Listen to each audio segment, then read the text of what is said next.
Bismillahirrahmanirrahim. Assalamualaikum warahmatullahi wabarakatuh. Halo teman-teman, perkenalkan nama saya Khoirul Harisin dari kelas 4C Prodi PAI. Nah, di sini saya ingin menjelaskan tentang pembahasan tentang memahami sikap siswa dan juga empati guru dalam perspektif psikologi pendidikan dan agama Islam, yang mana penjelasan ini dan juga video kali ini sebagai tugas harian yang diberikan oleh dosen kami, yaitu Pak Ilham Nuzir hafizahullah ta'ala. Lalu bagaimana kelanjutan videonya? Yuk kita simak pembahasan berikut ini. Let's go. Nah teman-teman, mungkin kita langsung bahas aja ya. Jadi pembahasan kita tadi yang sebagaimana yang telah saya sampaikan, bahwa yaitu bagaimana sih memahami sikap siswa gitu dan empati guru dalam perspektif psikologi pendidikan dan juga agama Islam. Nah, yang pertama yang akan dibahas yaitu bagaimana apa sih tentang alasan siswa bersikap gitu. Jadi dalam psikologi pendidikan itu, siswa itu terbentuk dari interaksi antara dua faktor gitu, antara faktor internal dan juga faktor eksternal. Nah, faktor internal itu apa aja sih? Internal itu kayak emosinya, kemudian motivasinya, dan pengalaman akan masa lalu. Adapun dari faktor eksternal kayak contohnya lingkungan keluarga, sosial, serta pengalaman di sekolah. Nah, menurut pendekatan kognitif, siswa itu merespon stimulus berdasarkan interpretasi dan pengalaman yang dimilikinya. Adapun dalam Islam itu, sikap anak juga dipengaruhi oleh fitrahnya, kemudian juga asuhan atau pendidikan atau nyebutnya tarbiyah, kemudian juga dan lingkungannya. Rasulullah Shallallahu Alaihi Wasallam bersabda dalam hadisnya, "Ma min mauludin yuladu 'alal fitrah, fa abawahu yuhawidanihi au yumajisanihi au yunassiranihi." Jadi setiap anak itu dilahirkan dalam keadaan fitrah atau suci gitu. Maka hanya kedua orang tuanya lah yang menjadikan ia sebagai Yahudi, Nasrani ataupun Majusi. Hadis riwayat Bukhari dan Muslim. Maka pemahaman terhadap alasan siswa bersikap adalah berawal dari apa? Berawal dari membentuk pendekatan pengajaran yang empatik dan juga efektif. Nah, itu. Kemudian yang kedua yaitu sikap yang tidak layak.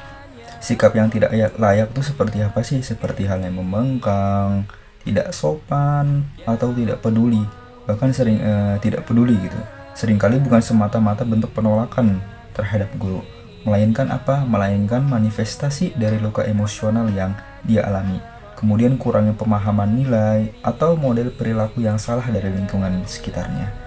Maka dalam Islam, anak yang bersikap tidak baik bukan untuk dikutuk, bukan untuk dimarahi, atau bukan untuk dibentak. Tetapi apa? Tetapi dibimbing, didoakan. Sebagaimana Nabi yang tidak pernah mencela anak-anak, melainkan Nabi itu menasihati dengan rasa kasih sayangnya. Nah, kemudian yang ketiga yaitu menghadapi sikap siswa. Nah, khususnya guru dan juga kita mahasiswa sebagai calon guru atau calon pendidik gitu ya. Dalam psikologi pendidikan itu kita dianjurkan namanya pendekatan asertif dan reflektif. Apa aja sih itu maksudnya? Reflektif dan asertif. Yang pertama itu kita harus mendengarkan terlebih dahulu, yakni mendengarkan apa yang murid sampaikan. Kita harus peka, kita harus peduli. Kemudian tidak reaktif secara emosional, dan selanjutnya menyediakan lingkungan psikologis yang aman.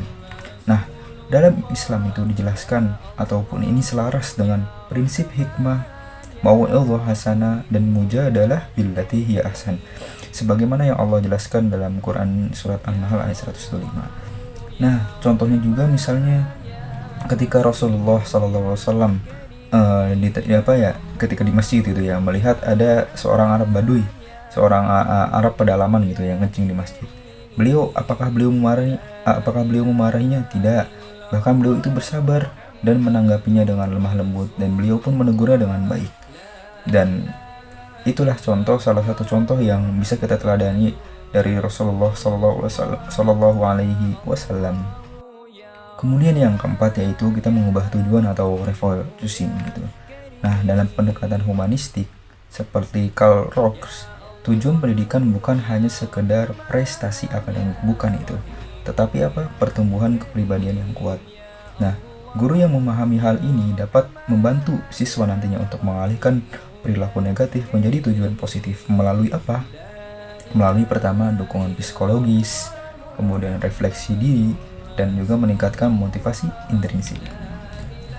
Dalam Islam ini mencerminkan namanya konsep at-taubah atau taubat, dan juga tazkiyatun nafs, yaitu penyucian jiwa, bahwa setiap manusia itu bisa berubah-ubah dan pendidikan adalah sebagai sarana untuk perubahan itu.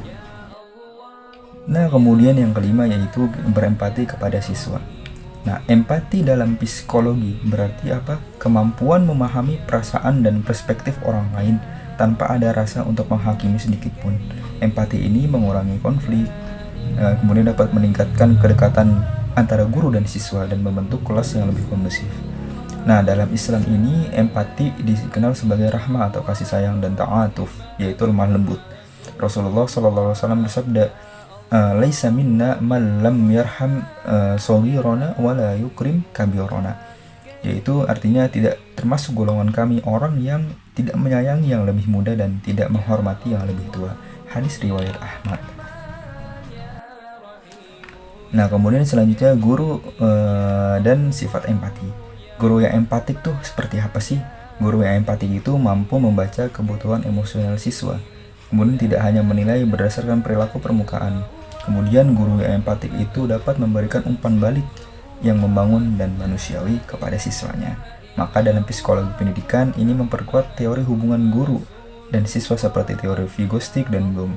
Hubungan yang baik memfasilitasi belajar lebih efektif. Nah, dalam Islam, guru yang empatik seperti Rasulullah SAW yang tidak pernah memaksa, tetapi mendidik dengan dengan penuh kelembutan dan juga suri tauladan yang baik.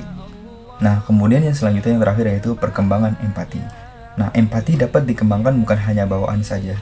Nah, dalam psikologi, empati itu bisa diterapkan dengan melalui latihan regulasi emosi, kemudian pengalaman sosial yang bermakna, dan modeling dari guru dan juga orang dewasa. Dalam Islam, empati tumbuh itu bisa melalui dengan cara zikir dan muraqabah. Muraqabah itu pendekatan ataupun kesadaran akan Allah Subhanahu wa taala. Kemudian meneladani akan sifat Rasulullah SAW, dan yang terakhir yaitu dengan cara memahami penderitaan orang lain sebagai ujian dan juga ladang pahala.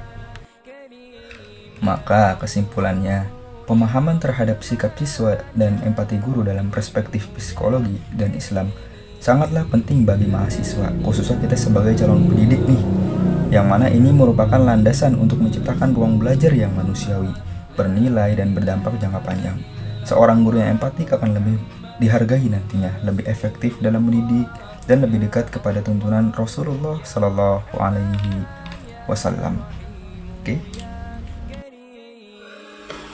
Nah, kurang lebih seperti itu teman-teman penjelasan yang bisa saya sampaikan.